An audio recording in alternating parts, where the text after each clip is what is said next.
ओम नमः शिवाय। ब्रह्म ज्ञान की इस सीरीज में आप सभी का स्वागत है। इस एपिसोड में हम सांख्य दर्शन को जानेंगे। ये सांख्य दर्शन का दूसरा भाग है। पहले भाग में हमने सांख्य दर्शन का इतिहास जाना है और साथ में जाना है कि सांख्य दर्शन का मूल सिद्धांत क्या है। हमने सत्कार्यवाद को जाना है, कार्य और कारण को समझा है। हमने पुरुष और प्रकृति के विषय में भी जाना है। इसलिए ये जरूरी है कि आप पहले भाग को देखें, जिसका लिंक डिस्क्रिप्शन में है, ताकि आप सांख्य दर्शन को उसके मूल रूप में समझ पाए। अगर आप चैनल पर पहली बार आए हैं तो सनातन धर्म से जुड़े ऐसे ज्ञानवर्धक वीडियो देखने के लिए चैनल को जरूर सब्सक्राइब करें एवं बेल आइकॉन हिट करें और सनातन धर्म का प्रचार करने में मेरी सहायता करें। ओम नमः शिवाय। सांख्य दर्शन में ब्रह्मांड का उपादान कारण प्रकृति को माना है और ब्रह्मांड को उसका कार्य माना है। अब अगर हम किसी चीज को कारण बोल रहे हैं तो उसके लिए ये बहुत जरूरी है कि उस कारण में कार्य में बदलने की क्षमता होनी चाहिए। जैसे कोई विचार ही ले लीजिए, जब वो विचार कार्य में बदले सिर्फ तभी हम उस विचार को कारण कह सकते हैं। जैसे किसी बीज से अगर पेड़ उगता है तब हम बोलेंगे कि वो बीज कारण है और पेड़ कार्य है। बीज को हम कारण तब नहीं बोल सकते जब पेड़ उगा ही ना हो। इसलिए कारण बनने के लिए ये बहुत जरूरी है कि वो कारण कार्य में बदल जाए। अब सांख्य दर्शन ने प्रकृति को ब्रह्मांड का उपादान कारण माना है, तो उसके लिए बहुत जरूरी है कि प्रकृति अपने आप को ब्रह्मांड में बदले, क्योंकि अगर वो ब्रह्मांड में नहीं बदली तो फिर उसके कारण होने का कोई औचित्य ही नहीं रह जाएगा। अब प्रकृति में क्षमता तो अनंत है, इसलिए प्रकृति सदा बेचैन रहती है अपने आप को सिद्ध करने के लिए कि मुझे कोई कार्य में परिणत करे ताकि मेरा प्रकृति होना सिद्ध हो।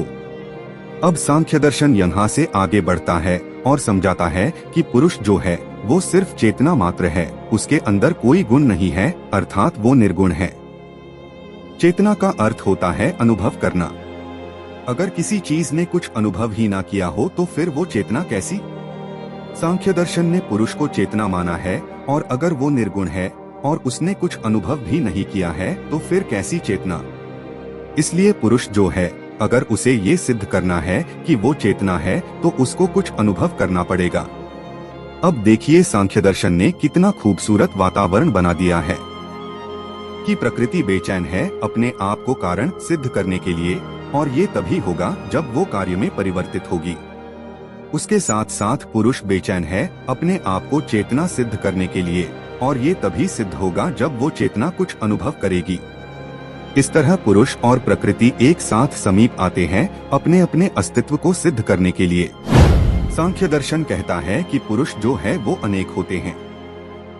जैसे हमने प्रकृति के गुणों को समझा था कि प्रकृति एक है, वो एक है लेकिन असीम और अनंत है, अर्थात उसका आकार अनंत है।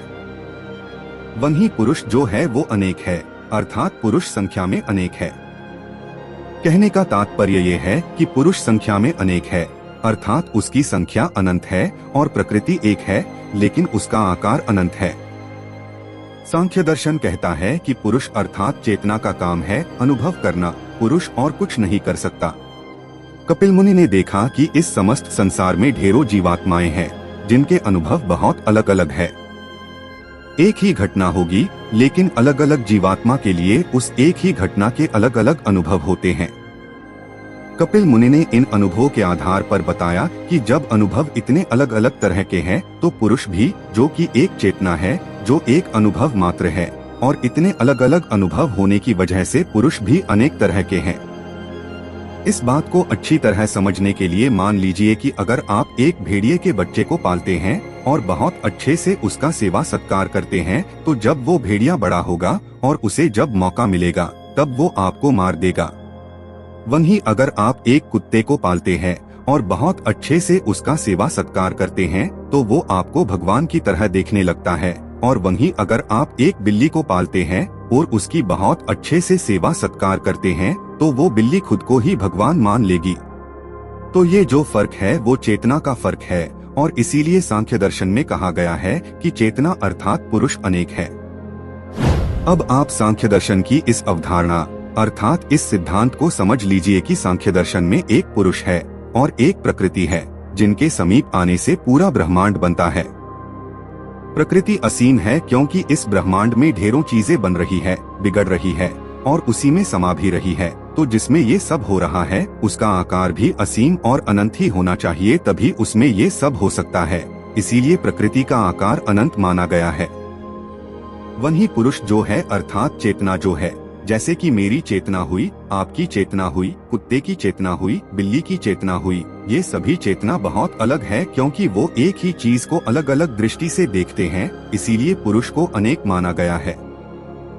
जब पुरुष अर्थात चेतना प्रकृति के निकट आती है अर्थात प्रकृति को अनुभव करना शुरू करती है तो प्रकृति विकृत होना शुरू होती है, क्योंकि प्रकृति किसी से बनी नहीं है, वो हमेशा से थी और हमेशा रहेगी।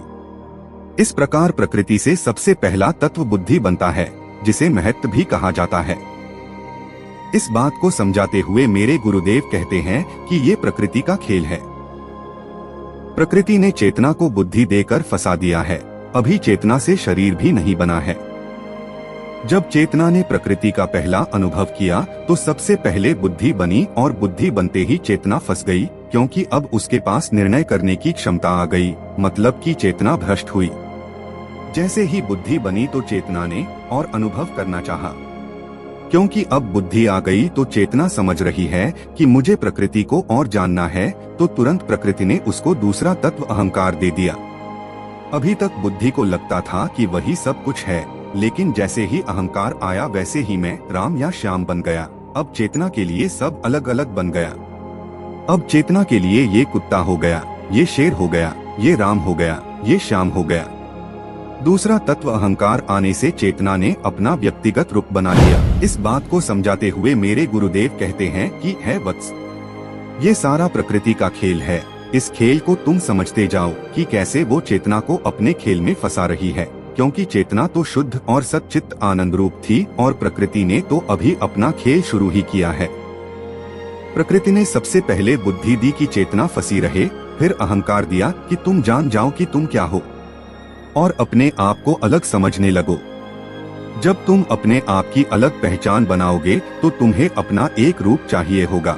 इसलिए फिर अहंकार से 10 इंद्रियां और 5 तन्मात्राएं बनती है और ये साथ मिलकर तुम्हारा रूप बनाएगी। अहंकार से सबसे पहले 5 ज्ञानेंद्रियां बनी अर्थात आँख, कान, नाक, जिह्वा और त्वचा बनी, ताकि तुम प्रकृति को अच्छे से अनुभव कर सको।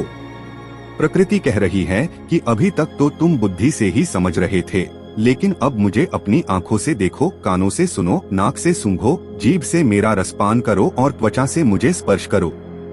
इस प्रकार 5 ज्ञानेंद्रियां दी कि तुम प्रकृति को अनुभव करो।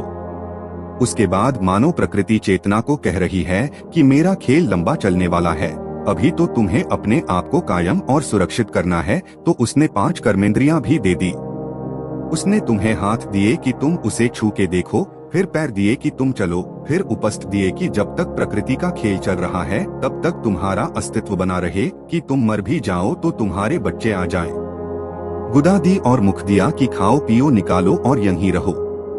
इस तरह 10 इंद्रियां दी और फिर एक मन दिया जो बहुत चंचल होता है। मन को उभेंद्रिय कहा जाता है, अर्थात ये ज्ञानेंद्रिय भी है और कर्मेंद्रिय भी है। कभी तुम्हें ये मन करेगा तो कभी तुम्हें वो मन करेगा। इस प्रकार मन तुम्हारी बुद्धि भ्रष्ट करता रहेगा। इस प्रकार 10 इंद्रियां और एक मन देकर प्रकृति ने लगभग चेतना को फंसा दिया है। इस बात को समझाते हुए मेरे गुरुदेव आगे कहते हैं कि अब केवल ज्ञानेंद्रियां और कर्मेंद्रियों से तो कुछ होगा नहीं, क्योंकि आँख है तो रूप चाहिए, कान है तो शब्द चाहिए, मुंह है तो वाणी चाहिए। इस प्रकार प्रकृति इंद्रियों के भोगों के लिए तन्मात्राएं बनाती है, जो हमारे लिए विषय बना रही है, अर्थात आँख के लिए रूप बनाती है, कान के लिए शब्द बनाती है, नाक के लिए गंध बनाती है और त्वचा के लिए स्पर्श बनाती है।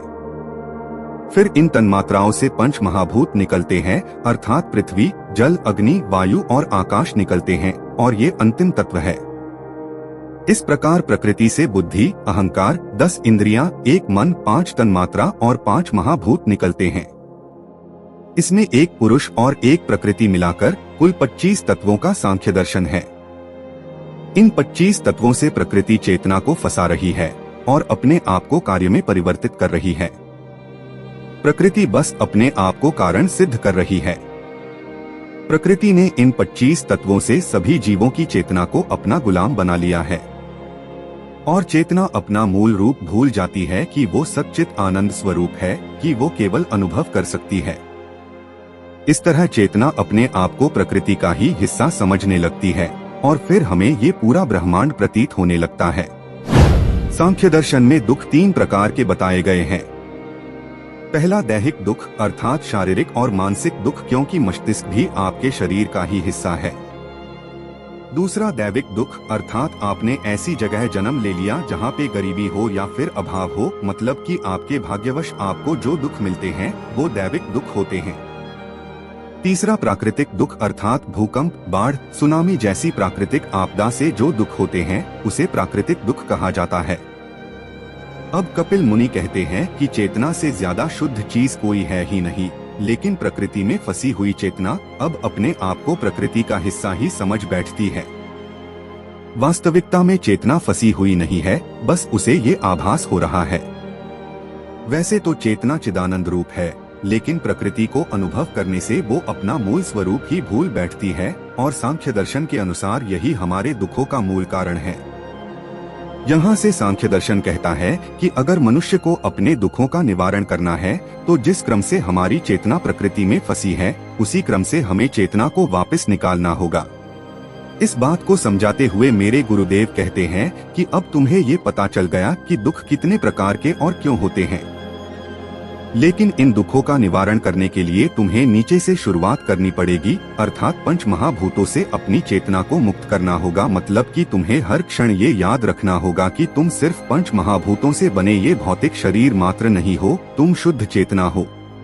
5 भूतों से पहले आई थी तन्मात्राएं जो हमारे शरीर के भोगों के लिए विषय बनाती है, इसलिए अपने आप को इंद्रियों के भोगों से दूर करो, क्योंकि हमारी चेतना इस भोगों से मिलने वाले आनंद को ही सब कुछ समझने लगती है। अतः अपने आप को विषयों से उत्पन्न भोगों से मुक्त करो।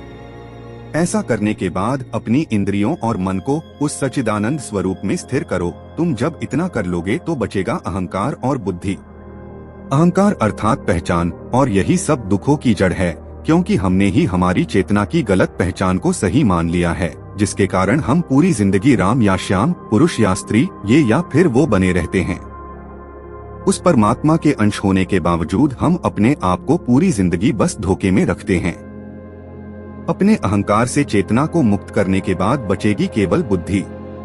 अब उस बुद्धि अर्थात निर्णय करने की क्षमता को केवल परमात्मा में जो स्थिर कर लेता है वो उस पर भी विजय प्राप्त कर लेता है और अपने सच्चे स्वरूप को जान लेता है कि वो भी उसी परमात्मा का ही अंश है और केवल अज्ञान की वजह से ही वो प्रकृति में फंसा हुआ अनुभव करता था, एवं अपनी चेतना को मुक्त कर लेता है और कैवल्य अर्थात मोक्ष को प्राप्त होता है।